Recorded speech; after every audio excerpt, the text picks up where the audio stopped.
Good morning, guys, and welcome to Unique Not Different. As Ayinka said, we are talking about neurodivergence. And today I have Karina Dowich, who is a self advocate and a person who happens to have autism.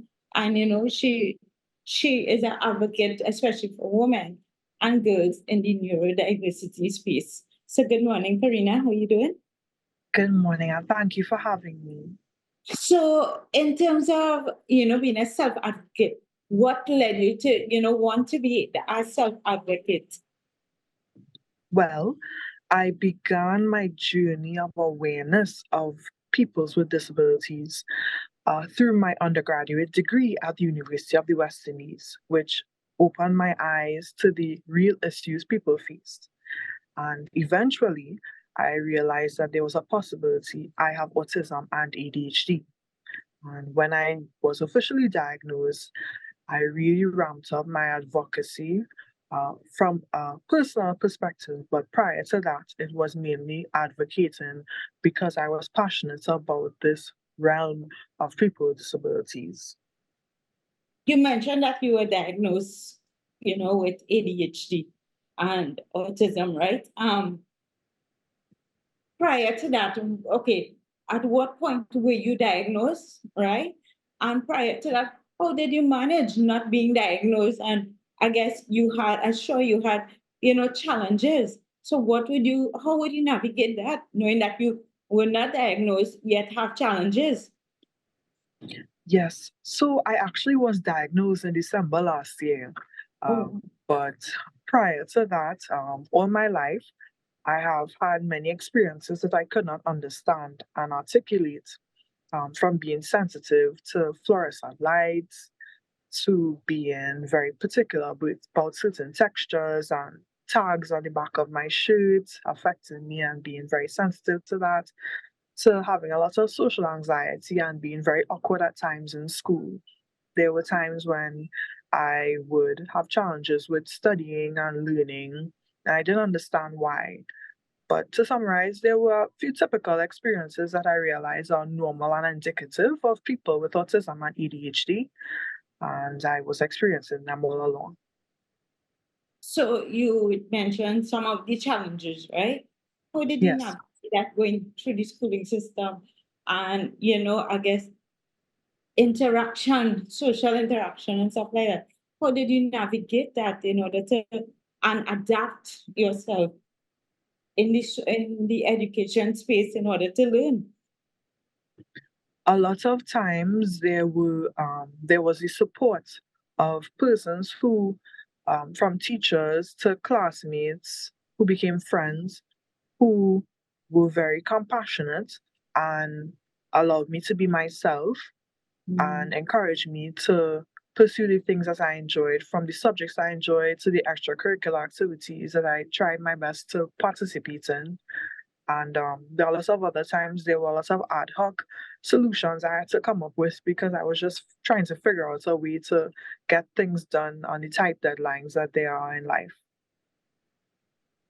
Did this interfere with your self-esteem, knowing that you had to navigate things a bit different, not being diagnosed? Did that interfere with your self-esteem? If yes, how did you manage that aspect? I would say yes, to an extent it did affect.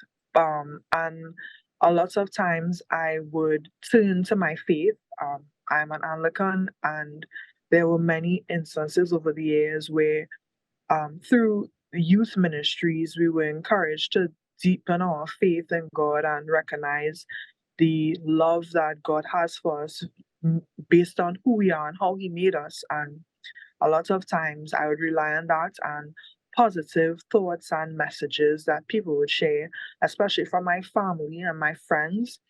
And those would remind me to have confidence in myself and in my strengths and my uniqueness.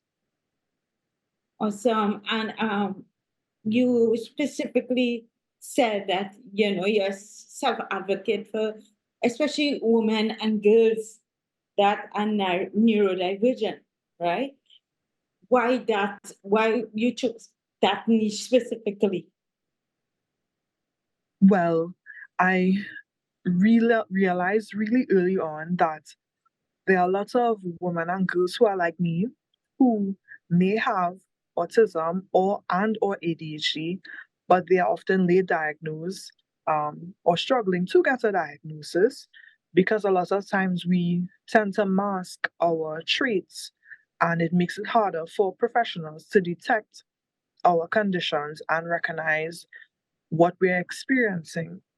And it became an issue where I recognized that there were lots of misconceptions people had. Some people think that women and girls cannot have ADHD, or you do not have autism, you actually have another condition, when it is in fact that there's a serious need to address these biases and misconceptions so that more persons could get the support they need.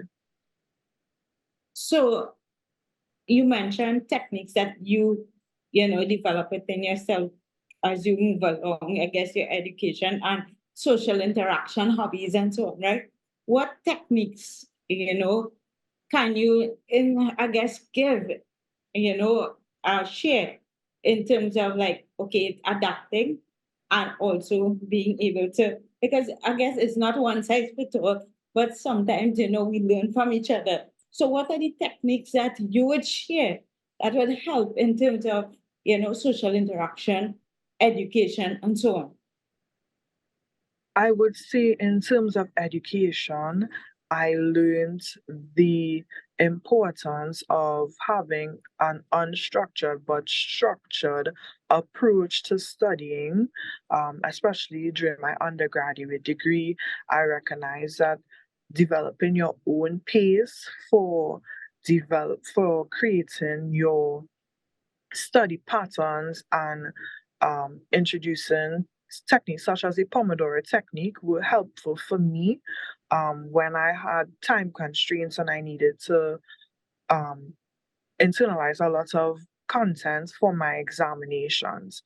But I would also say um,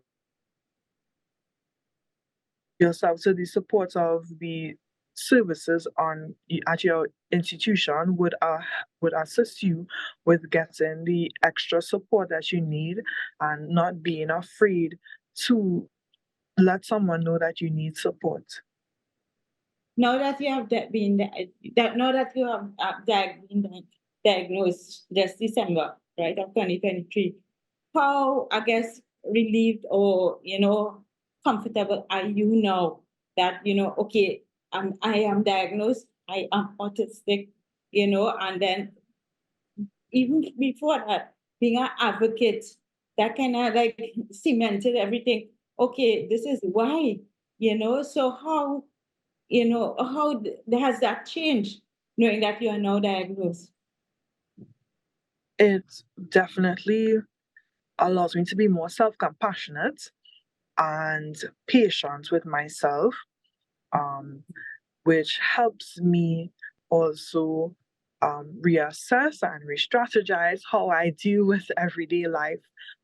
Before I would chide myself and say, well, you're not managing your time or you procrastinate. And now I recognize that I have to implement systems that actually work in the long run and be patient with myself because now I finally understand why things are the way they are.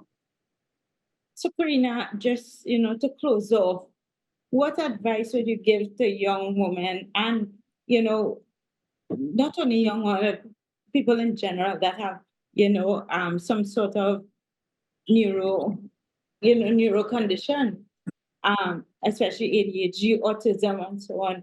What advice would you give them, especially parents, right? For example, parents are sure that you have discovered these things within yourself at a later stage. So, what advice would you give parents? I would say don't be hard on yourselves, parents. Um, is a funny thing to me because I learned that um, autism and ADHD is actually often hereditary. So there's a chance that children received it from their parents, and parents shouldn't be hard on themselves either for learning how to navigate this experience with raising children. But once you're doing the best you can, once you're doing the best you can, just remember that your children love you and will always love you, and be appreciative of all the work you've done for them over the years. And I would say to anyone with autism and ADHD to lean into your strengths. You're empathetic, you're caring, you're creative, you're a great friend, you're a fast learner, and you're really capable of great things. Oh, and just lastly, where do you see yourself in terms of your advocacy in the near future? I would love to help address um, the lack of general knowledge people have about what women and girls in the Caribbean experience. If I could shed light on what it's like to be autistic and ADHD in the Caribbean and help more people understand, that would be a really great thing. Karina, I want to say thank you. Very, very, very eloquent in terms of how you answer your questions and everything. And you were on point to every question. And I admire that. And, I admire you for your advocacy work and the things that you are doing. And, being diagnosed just late in your life. I would say late, but given where you are in your life, kudos to you, Karina. And I wish you all the best. And this is a starting point, the sharing your story in this platform that will be shared further. So thank you so much. And I want to say thank you so much to everyone who tuned in today. And as I always say, thank you for joining and be good, do good. Bye everyone. Till next week.